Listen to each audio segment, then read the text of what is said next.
Então, a princípio, eu não tinha tanto conhecimento de arquitetura quando eu escolhi a profissão. Aham. Mas assim, era uma disciplina que me interessava muito. Eu via essa questão da criatividade muito forte no processo. E era uma coisa que me interessava muito. E sim, com certeza, a arquitetura desde sempre, demonstração de poder. E essa ideia desse padrão, ele existe desde sempre, na verdade, né? Se a gente olha, por exemplo, os estudos do Le Corbusier, ele trabalha com esse homem padrão, né? Um padrão, assim, sempre falando de padrão. E aí, até onde vai esse padrão, né? Isso aconteceu em toda a modernidade. Na verdade, na contemporaneidade que a gente se permite discutir esses padrões, né? A gente começa a discutir padrões, começa a discutir o uso, né? A gente começa a falar de sobreposições de uso em espaços. Começa a falar que espaços de serviço não devem existir dessa forma que existiam antes. Que eles devem ser fluidos e que, eventualmente, o dono desse espaço, ou o proprietário dessa casa também deve ocupar esse espaço de serviço, né? E que quartos de serviço não devem existir. Esse tipo de questão é uma questão contemporânea, que ainda bem está acontecendo. Mas a arquitetura, desde sempre, ela foi esse lugar de demonstrar poder. E eu acredito nessa arquitetura para todos os corpos, como você disse. Acredito que a arquitetura ela deve abrigar pessoas, sabe? Tipo, eu acho que uma arquitetura, um urbanismo, por exemplo, quando a gente vai para a escala urbana, ela deve abrigar todos os tipos de pessoa. O arquiteto não deveria preocupar, por exemplo, se alguém vai ter que dormir ali. Se a pessoa não tem onde dormir, ela deveria dormir ali, né? E não impedir que essas pessoas acessem. Que esse acesso entre o público e o privado ele seja mais diluído. Que ele não tem essa barreira muito forte entre o que é casa e o que é urbano, né? Deixar espaço de transição na frente das casas, na frente dos comércios. Isso ia ser muito mais gentil com a cidade, com as pessoas.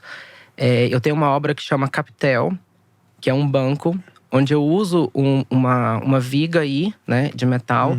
E eu produzo essa viga aí em mármore. Tipo, nesse discurso quase de questionando essa evolução da arquitetura, de onde foi a arquitetura moderna. E é uma peça que impacta, assim, porque você está acostumado a ver aquela viga aí em metal. E aí, quando você olha aquela viga aí com mármore, ela é quase um discurso de um capital contemporâneo, né? Tipo, é como se eu estivesse trazendo essa arquitetura, né, muito antiga para a contemporaneidade. Então, esse discurso ele é muito importante da gente entender por onde a arquitetura passou e produzir uma arquitetura mais gentil e mais humana. Esse choque deve ser importante pro teu trabalho, né? Muito Porque importante.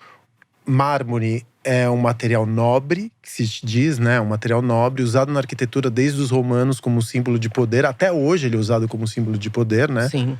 Você vê na casa dos grandes burgueses a mármore sendo usada em todos os lados. E quando você pega uma viga em I, que é funcional, que tá escondida a grande parte das vezes, que faz parte da infraestrutura, e usa mármore, você tá construindo uma tensão de classe, de estética, de uso, do que é funcional versus o que é estético. Porque mármore é material de revestimento, Total. não é material interno, né? Então essa tensão, ela atravessa pelo até o Banco Teta, por exemplo. Que é feito de madeira, Sim, né? o banco teta é feito de madeira. Que madeira que é utilizada? A gente usa poda de jaqueira. Poda de Ele jaqueira. ele é um banco que ele é feito com uma madeira única, né? Ele não tem cortes, então é uma madeira maciça. E como ele é um banco muito grande, a gente usa podas de jaqueira que é feita lá no Nordeste.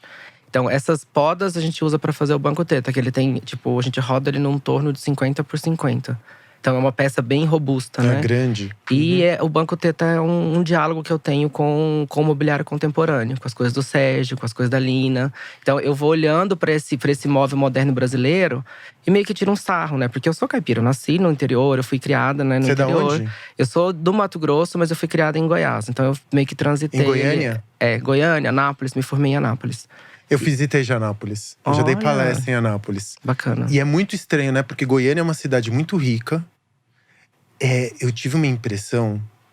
eu fui várias vezes para Goiânia para dar palestra. Ela tem uma aridez. É uma aridez, eu não sei, eu acho que é o sol que cai na vertical, é a luz que te fustiga os olhos. A aridez mesmo de arquitetura, porque é uma arquitetura ainda… é uma arquitetura ainda que faz muita referência ao clássico, né? O clássico e tudo mais. É tudo muito árido, mas eu achei… isso nas primeiras visitas. Na segunda, na terceira ou quarta visita, eu comecei a perceber que embaixo, assim, fermenta uma cena cultural, criativa, inacreditável. Eu me deslumbrei com Goiânia depois da terceira ou quarta visita, porque eu falava… Porque resistência e poder, eles meio que se contrabalançam, né? Sim. Lugares que são muito…